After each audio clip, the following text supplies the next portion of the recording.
আসসালামু আলাইকুম। আজকে আমি আপনাদের সাথে আরেকটা বিষয় শেয়ার করতে চাচ্ছি।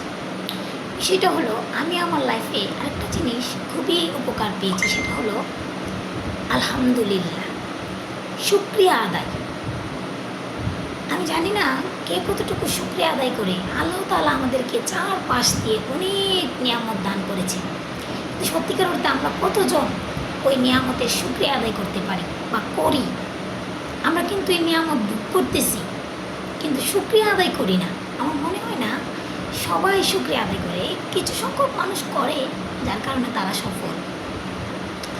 মনে করেন আপনি হাঁটতেছেন, আপনি সুস্থ আছেন, আপনি ভালো আছেন, সব কিছুতেই যদি আপনি শুকরিয়া আদায় করেন, আলহামদুলিল্লাহ বলেন মনে মনে, আপনি খেতে পারছেন, হ্যাঁ, আপনার ভালো মন্দ সব ক্ষেত্রে যদি আপনি আলহামদুলিল্লাহ বলেন,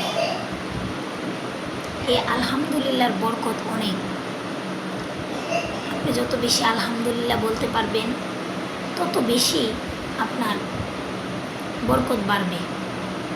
মনে করেন হাসপাতালে গেলে আমরা অনেক রোগী দেখি না, তারাও তো অনেক অসুস্থ। হ্যাঁ, আর তখন আমি নিজেকে দেখলে মনে হয় যে আলহামদুলিল্লাহ আমি অনেক সুস্থ, আল্লাহ আমাকে অনেক ভালো রাখছে। আমার ফ্যামিলি যদি ভালো থাকে, আলহামদুলিল্লাহ আমার ফ্যামিলি ভালো, মানে মানে সব কিছুই ভালো। এই যে বিষয়গুলি আমাদের যদি মনের ভিতরে আমরা ভাবি, তাহলে আমাদের আল্লাহ তাআলার কাছে শুকরিয়া আদায় করা অতি জরুরি। সর্বাবস্থায় আপনি আলহামদুলিল্লাহ, আপনি ভালো আছেন, আলহামদুলিল্লাহ। আপনাকে আল্লাহ কোনো কিছু দান করেছে, আলহামদুলিল্লাহ। সন্তান দিয়েছে, আলহামদুলিল্লাহ। ঠিক আছে, আপনার সন্তান দেয়নি, আপনি মানে অসুখে আছেন, তাও যদি আপনি বলেন আলহামদুলিল্লাহ। আল্লাহ আপনাকে যেই অবস্থায় রাখুক না কেন, আপনি যদি শুকরিয়া আদায় করতে জানেন, তাহলে আল্লাহ তাআলা আপনার প্রতি সন্তুষ্ট হবে। বলবে আমার বান্দাকে আমি যেভাবেই রাখছি, সে আমার প্রতি সন্তুষ্ট। আর যে বান্দা ধৈর্য সহকারে আল্লাহর প্রতি সন্তুষ্ট আদায় করতে পারে, ওই বান্দার প্রতি আল্লাহ তাআলা অনেক, মানে কি বলবো, অনেক, ওই বান্দাকে আল্লাহ তাআলা অনেক ভালোবাসে। আর আল্লাহ তাআলা ওই বান্দার জন্য স্বয়ং নিজে ওই বান্দার হয়ে যান।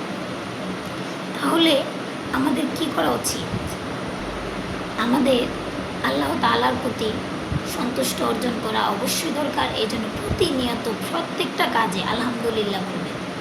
হ্যাঁ, এই আলহামদুলিল্লাহর বরকতে আপনাকে আল্লাহ তাআলা আরও বেশি করে দিবে যে কোনো বিষয়। আপনি একটা কাপড় কিনে আনছেন, তো আপনি আল্লাহর কাছে যদি মনে মনে বলেন যে আমার শখের কাপড়টা আমি কিনতে পেরেছি, আলহামদুলিল্লাহ, আল্লাহ আপনাকে ধন্যবাদ।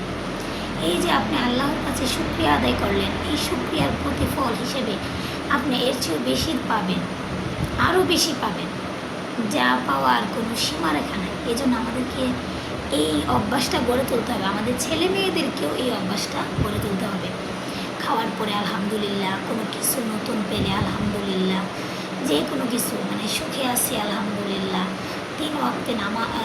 5 ওয়াক্তে নামাজ পড়তে পারতেছি, এটাও আলহামদুলিল্লাহ, খাইতে পারতেছি 3 ওয়াক্তে, আলহামদুলিল্লাহ। হ্যাঁ, আমার ছেলে মেয়ে স্বামী সব কিছু নিয়ে আমি ভালো আছি, আলহামদুলিল্লাহ। এই যে বিষয়গুলো আপনি শুকরিয়া আদায় করতেছেন, আল্লাহ তাআলা আপনার প্রতি সন্তুষ্ট হয়ে যাবে। এজন্য আমাদেরকে এই আমলটাও করতে হবে। তো আমরা যদি এই আমলটা, তো এত কষ্ট না, যে কোনো সময় আমরা এই আমলটা করতে পারি। এই আমলটা যদি আমরা করি, তাহলে ইনশাল্লাহ আমরা ভালো ফল পাবো। আল্লাহ তাআলা আমাদেরকে এর বরকতে অনেক কিছু বাড়িয়ে দেবে, আমাদেরকে মানার তৌফিক দেবে। আমি আমি আমি অনেক কথাই বলি, এই কথাগুলি আসলে আমি নিজে ফল পেয়েছি তাই বলতেছি। আসলে সবার কাছে এই কথাগুলো বলার ইচ্ছা আমার ছিল না, কিন্তু আমি নিজে এর প্রমাণ। আমি এগুলা করে অনেক বরকত পেয়েছি, অনেক ভালো আছি, আলহামদুলিল্লাহ। এজন্য আমি আপনাদের সাথে এই বিষয়গুলো শেয়ার করছি। আপনারাও যদি আমল করেন, তাহলে আশা করি আপনারাও ফল পাবেন ইনশাআল্লাহ।